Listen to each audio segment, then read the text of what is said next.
সাবেক মন্ত্রী সাবের হোসেন চৌধুরীকে গ্রেপ্তার করেছে ঢাকা মহানগর গোয়েন্দা পুলিশ।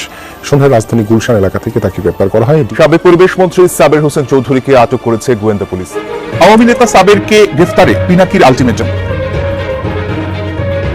শেষ ভরসাও ভেঙে চুরমার আওয়ামী লীগের। সাবের হোসেন চৌধুরীকে গ্রেফতার করেছে ঢাকা মহানগর গোয়েন্দা পুলিশ। বাংলাদেশে বড় ধরনের ষড়যন্ত্র করতে গিয়ে হাতে নাতে ধরা গিয়েছে এই সাবেক মন্ত্রী সাবের হোসেন চৌধুরী, এবং এই সাবের চৌধুরী কিন্তু শেখ হাসিনাকে আবারও বাংলাদেশে ফিরিয়ে আনার চেষ্টা করেছে এবং মাস্টার প্ল্যানিং করেছে। তো দর্শক, এই বিষয়ে চাঞ্চল্যভাবে কিছু তথ্য বেরিয়ে আসলো, যা আপনারা এই ভিডিওটা দেখলেই বুঝতে পারবেন। তার আগে সবার কাছে একটা অনুরোধ, যারা আমার চ্যানেলে নতুন আসছেন অবশ্যই চ্যানেলটি সাবস্ক্রাইব করে দিবেন, পাশে থাকা বেল আইকনটি অল ক্লিয়ার করে বাজিয়ে দিবেন। তো দর্শক চলেন একটা লাইক দিয়ে সম্পূর্ণ ভিডিওটা ধৈর্য সহকারে দেখতে থাকি। চৌধুরীকে গ্রেফতারে আলটিমেটাম দিয়েছেন প্রবাসী social media activist Pinaki Bhattacharya.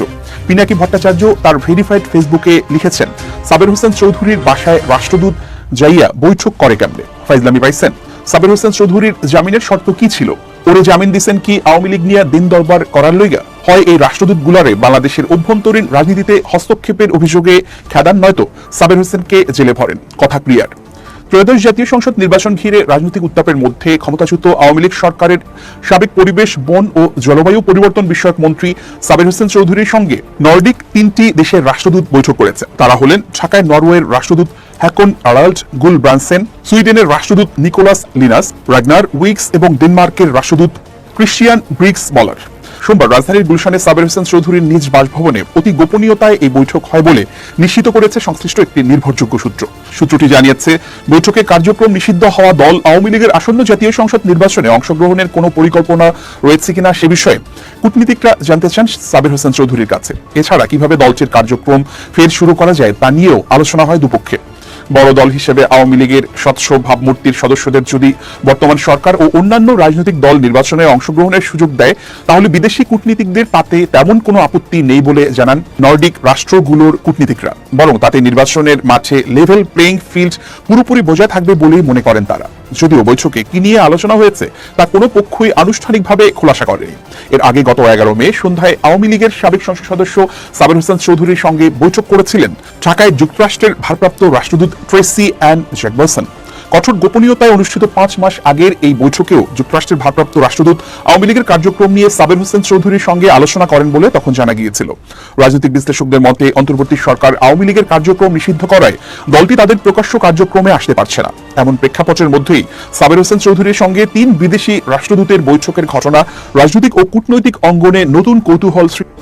Awami লীগের সাবেক মন্ত্রী এবং একসময়ে সাবেক প্রধানমন্ত্রী শেখ হাসিনার রাজনৈতিক সচিবও ছিলেন তিনি, সাবের হোসেন চৌধুরী। যে সাবের হোসেন চৌধুরীকে এই সরকারের আমলে গ্রেপ্তার করা হয়েছিল এবং গ্রেপ্তার করার পরের দিনই তাকে জামিন দেওয়ার ঘটনাও আমরা দেখেছি। এবং এই সাবের হোসেন চৌধুরী, আনোয়ার হোসেন মঞ্জু, এই দুইজনকে জামিন দেওয়ার ঘটনা অনেক চাঞ্চল্যের সৃষ্টি করেছে। সাবের হোসেন চৌধুরীর বাসাতে 3 দেশের 3 রাষ্ট্রদূতের বৈঠক, কেউ বলছেন গোপন বৈঠক, কেউ বলছেন এটা বর্তমান সরকার, অন্তর্বর্তীকালীন সরকার তারা পাঠিয়েছে, কেউ বলছে এটা আমেরিকা এবং জাতিসংঘের উদ্যোগ এবং আওয়ামী লীগকে নির্বাচনে নিয়ে আসার একটা প্রক্রিয়া শুরু হয়েছে। আদতে আওয়ামী লীগকে নির্বাচনে নিয়ে আসার প্রক্রিয়া শুরু হয়েছে নাকি আওয়ামী লীগ ভাঙার প্রক্রিয়া শুরু হয়েছে, সেটাও অনেকে বলছেন। অনেকে বলছেন যে রিফাইন্ড আওয়ামী লীগের তত্ত্ব যে অনেকদিন থেকে আলোচিত হচ্ছিল, সেটা এবার একটা বাস্তবতার মুখ দেখানোর চেষ্টা হচ্ছে। কি হলো সাবের হোসেন চৌধুরীর বাসায়? কেন 3 দেশের রাষ্ট্রদূতরা গেলেন? এর আগে কেন আমরা দেখেছি আমেরিকার ভারপ্রাপ্ত রাষ্ট্রদূত তিনিও সাবের হোসেন চৌধুরীর সঙ্গে মিটিং করেছেন? এই সকল মিটিং এর পেছনে কি ঘটনা ঘটছে? কালবেলা তাদের রিপোর্টে বলছে, সেটা দেখে নিতে পারেন। তারা বলছে সাবের হোসেন চৌধুরীর বাসায় 3 রাষ্ট্রদূতের বৈঠক তারা নিশ্চিত করছে এবং তারা সহ বিভিন্ন গণমাধ্যম নিশ্চিত করছে। আজকে সারা দিন, বিশেষ করে দুপুরের পর থেকে এই আলোচনাটা তুঙ্গে উঠেছে। এই আলোচনাটা যখন তুঙ্গে উঠেছে, তখন আমরাও মনে করলাম যে এই আলোচনার ভেতরে ঢুকে কিছু বিশ্লেষণ করা প্রয়োজন। আদতে হচ্ছে কি, গণমাধ্যম কি বলছে চলুন একটু আগে বুঝে নেওয়া যাক। তারা বলছে যে ত্রয়োদশ জাতীয় সংসদ নির্বাচন ঘিরে রাজনৈতিক উত্তাপের মধ্যেই ক্ষমতাচ্যুত আওয়ামী লীগ সরকারের সাবেক পরিবেশ, বন ও জলবায়ু বিষয়ক মন্ত্রী সাবের হোসেন চৌধুরীর চৌধুরীর সঙ্গে নর্ডিক 3 দেশের রাষ্ট্রদূত বৈঠক করেছেন। তারা হলেন ঢাকায় নরওয়ের রাষ্ট্রদূত হ্যাকন অরাল্ড গুলব্রানসন, সুইডেনের রাষ্ট্রদূত নিকোলাস লিনাস রাগনার উইক্স এবং ডেনমার্কের রাষ্ট্রদূত ক্রিস্টিয়ান ব্রিক্স মলার। এই 3 রাষ্ট্রই স্ক্যান্ডিনেভিয়ান দেশ যারা বাংলাদেশের জলবায়ু পরিবর্তন, টেকসই উন্নয়ন এবং মানবাধিকারের ক্ষেত্রে দীর্ঘদিন ধরে অংশীদার হিসেবেই কাজ করে যাচ্ছে। রাজধানীর গুলশান 2-এ সাবের হোসেন চৌধুরীর নিজ বাসভবনে অতি গোপনীয়তার সঙ্গে এই মিটিং অনুষ্ঠিত হয়েছে এবং এই ব্যাপারটা গণমাধ্যমকে অর্থাৎ কালবেলা বলছে তাদেরকে নিশ্চিত করছে একটা বিশ্বস্ত সূত্র বলছে বৈঠকে কার্যক্রম নিষিদ্ধ হওয়া দল আওয়ামী লীগের আসন্ন জাতীয় সংসদ নির্বাচনে অংশগ্রহণের কোনো পরিকল্পনা রয়েছে কিনা সেই ব্যাপারে কূটনীতিকরা জানতে চান সাবের হোসেন চৌধুরীর কাছে। এছাড়া কিভাবে দলটির কার্যক্রম ফের শুরু করা যায় তা নিয়েও আলোচনা হয় দুপক্ষের মধ্যে। অর্থাৎ যে কার্যক্রমের উপরে নিষেধাজ্ঞা দেওয়া হয়েছে সেটা শুরু করার প্রক্রিয়া নিয়েও তারা আলোচনা করেছেন।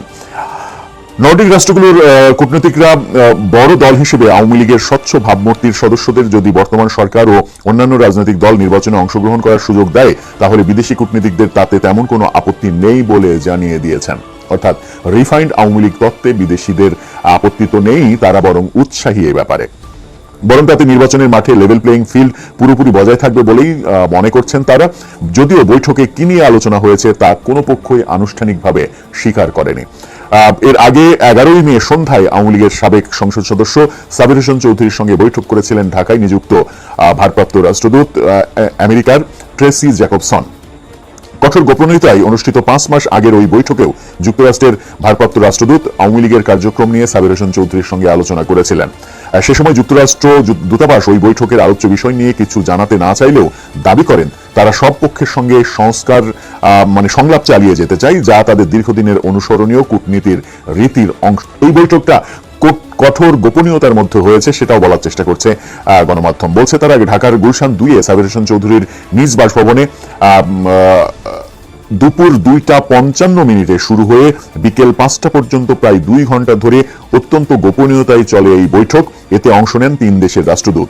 নির্ভরযোগ্য সূত্র যেটা বলছে সেটা হচ্ছে যে এই 3 রাষ্ট্রদূত ফ্ল্যাগ ছাড়া অর্থাৎ কোনো কূটনৈতিক স্বাক্ষর ছাড়া একই গাড়িতে চড়ে সাবের হোসেন চৌধুরীর বাসভবনে যান। নজর এড়াতে তারা বৈঠক শেষে বাসভবন থেকে বেরিয়ে ভিন্ন পথে সেই জায়গা ত্যাগ করেন। সচরাচর এমন গোপনীয়তা সাধারণ কূটনৈতিক সাক্ষাতের ক্ষেত্রে অনুসরণ করা হয় না। তবে সূত্র আরো বলছে যেহেতু আওয়ামী লীগের রাজনৈতিক অবস্থান বর্তমানে নাজুক, তাই বৈঠকের খবর গোপন রাখা ছাড়া উপায় ছিল না। সূত্রটি আরো বলছে আওয়ামী লীগের ভবিষ্যৎ রাজনৈতিক কৌশল, আন্তর্জাতিক সমর্থন এবং দেশের রাজনৈতিক স্থিতিশীলতা নিয়ে এই বৈঠক হয়েছে। খবর অনেক বড়, অনেকভাবে বিশ্লেষণ করা হয়েছে। মূল খবর যেটা সেটা হচ্ছে যে এই 3 দেশের রাষ্ট্রদূত তারা সাবের হোসেন চৌধুরীর সঙ্গে বসলেন এবং এটা নিয়ে যে আলোচনাটা চলছে সাবের হোসেন চৌধুরীর সঙ্গে মূলত রিফাইন্ড আওয়ামী লীগ নিয়ে, অর্থাৎ পরিশীলিত আওয়ামী লীগ, যে সদস্যরা আওয়ামী লীগের নেতারা যাদের বিরুদ্ধে তেমন একটা অভিযোগ নেই তাদের নিয়ে নতুন করে আওয়ামী লীগের নেতৃত্ব সাজিয়ে যদি আওয়ামী লীগ মুভমেন্ট শুরু করে তাহলে তাদেরকে নির্বাচনে অংশগ্রহণ করতে দেয়া, রাজনীতি করতে দেয়া, রাজনৈতিক কর্মকাণ্ডের উপরে যে নিষেধাজ্ঞা দেওয়া হয়েছে সেটা তুলে নেওয়া, এই কার্যক্রমগুলো হতে পারে। আবার আওয়ামী লীগের কিছু নেতাকর্মীর সামাজিক যোগাযোগ মাধ্যমে সারাদিনই যে লেখালেখি দেখছি সেটা হচ্ছে যে প্রফেসর ইউনূস সরকার এক ধরনের সিদ্ধান্ত নিয়েছে যে তারা আওয়ামী লীগকে রাজনীতি করতে দেবে এবং আওয়ামী লীগকে নির্বাচন করতে দেবে। সেই ক্ষেত্রে রিফাইন্ড আওয়ামী লীগ তত্ত্ব প্রতিষ্ঠার জন্য সাবের হোসেন চৌধুরীর সঙ্গে বৈঠক করানোর জন্য এই 3 রাষ্ট্রদূতকে তিনি পাঠিয়েছেন দুতিয়ালি করতে। এর আগে মার্কিন ভারপ্রাপ্ত রাষ্ট্রদূত ট্রেসি জ্যাকবসনকে মিটিং করতে দেখা গেছে গত মে মাসে। এবার এই 3 রাষ্ট্রদূত যখন মিটিং করলেন এবং বিভিন্ন সূত্র যখন বলছে যে একেবারে আওয়ামী লীগের রাজনীতি, ভবিষ্যৎ পরিকল্পনা, কিভাবে আওয়ামী লীগ রাজনীতি করতে পারে, কিভাবে তাদের কর্মকাণ্ড পরিচালনা করতে পারে, কিভাবে নিষেধাজ্ঞা তুলে নেওয়া যেতে পারে, এই ব্যাপারগুলো আলোচনা হয়েছে। তারা ঠিক সেই মুহূর্তে বলছেন